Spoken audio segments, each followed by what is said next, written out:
To finish up this unit, and in fact, to finish up our study of fractals, we're going to look at yet one other definition of dimension. This is called divider dimension.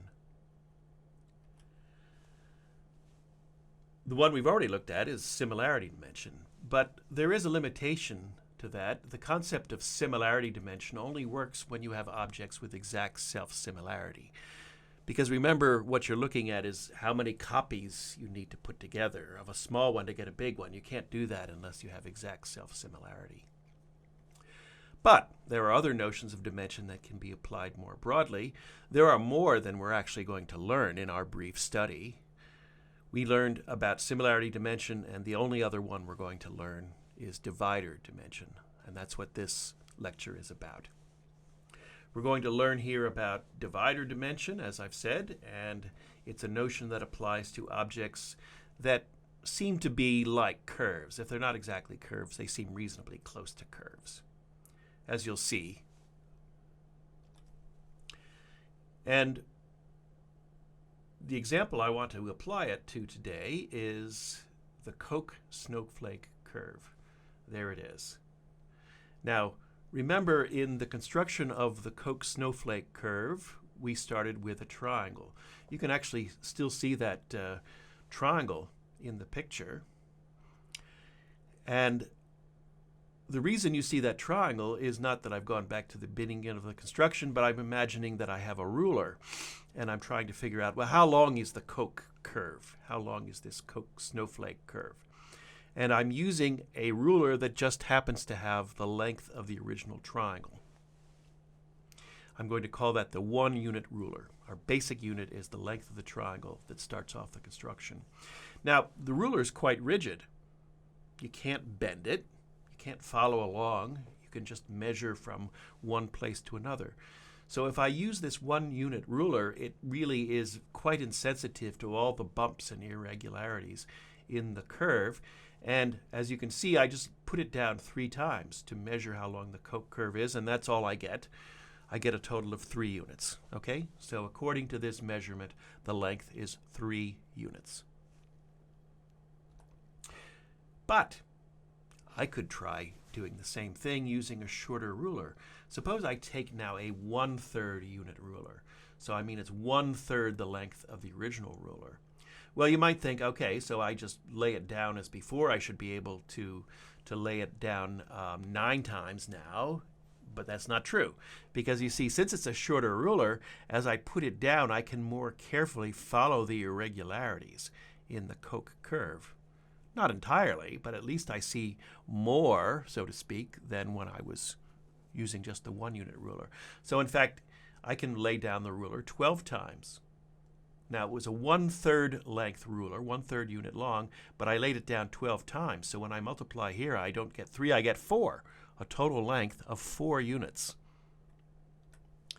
The measured length depends on the choice of the ruler. Here's a comparison. On the left was my first measurement. On the right, my second measurement. I was using a 1 unit ruler on the left, using a 1/3 unit ruler on the right. And the measured length that I got using the first ruler is 3, whereas the measured length I got using the second ruler, the 1/3 unit ruler, was 4. The measured length depends on the choice of ruler. And here I'm recording some of what you just saw. In fact, I'm recording even more.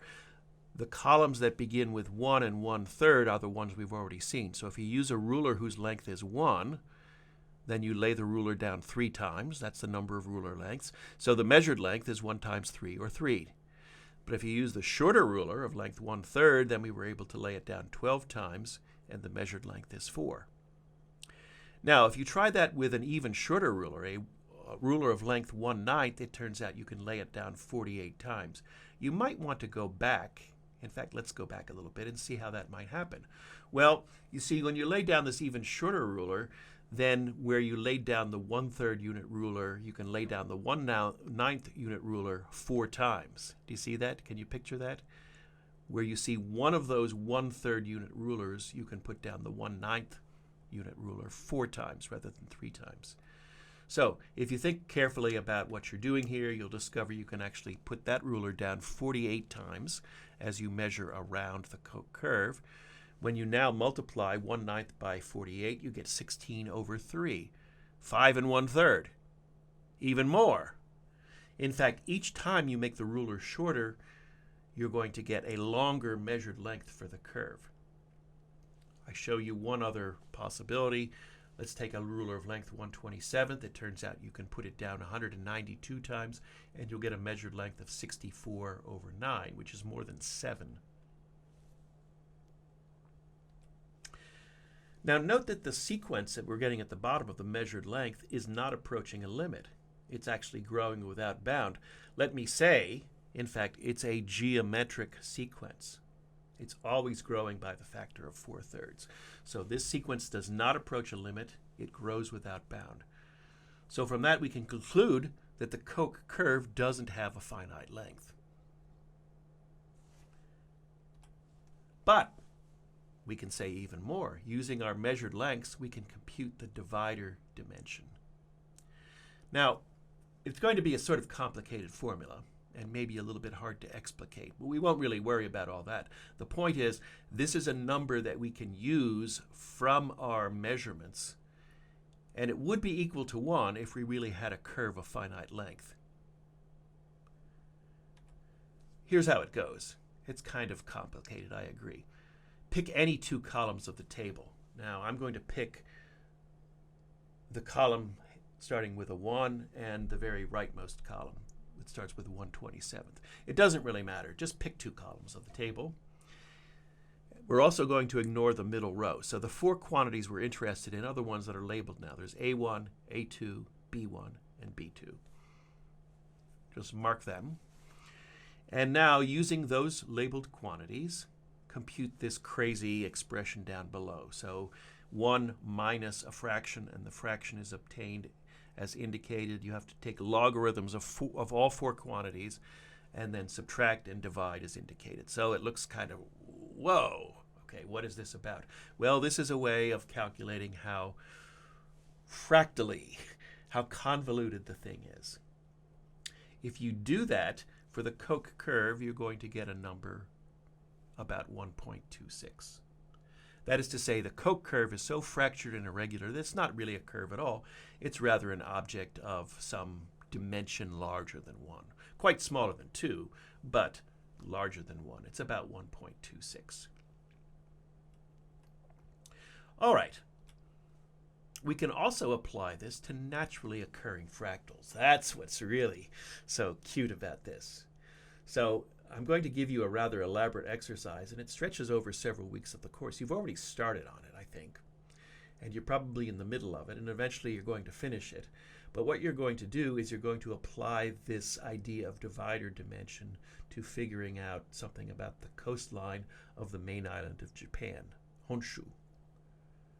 Just to give you an idea of what you're working with here, I've shown you a rather famous stretch of the coastline toward the northern end of that island. My nephew took this photograph when he visited there, and just look at that wild landscape. Now imagine you had the task of measuring the length of the coastline. Okay, what would you do? Okay, if you drove around on the roads right next to the coast, you'd get one measurement. If you walked around, you'd get an even larger measurement. You can imagine an ant or something crawling along what it imagines to be the coast and going back and forth through all these irregularities, and it would get an even longer measurement. Again, the length that you would get, the measured length of the coastline, would actually depend on exactly your process for doing it. We're going to measure the coastline using 3 different rulers. Here is the map that you're going to be using, and down at the bottom left is showing the various rulers. I'm not quite sure where in the process you are as you're listening to these lectures, but these materials are handed out to you, and you're going to use them to measure the coastline of this island. Okay, you're going to do it first with the big ruler, then with the middle ruler, and then finally with the smaller ruler. That will take quite a while. You'll have to lay it out many times, okay? But you'll have to figure that out for yourself, and you'll come up with measurements for the coast. Now, what you should expect to happen is as you use an increasingly shorter ruler, not only will you have to lay it down more often, but even the measured length you get will be more than when you were using the longer rulers. Okay, now after gathering our data and sharing it with our classmates in our groups, we're going to apply the definition of the divider dimension.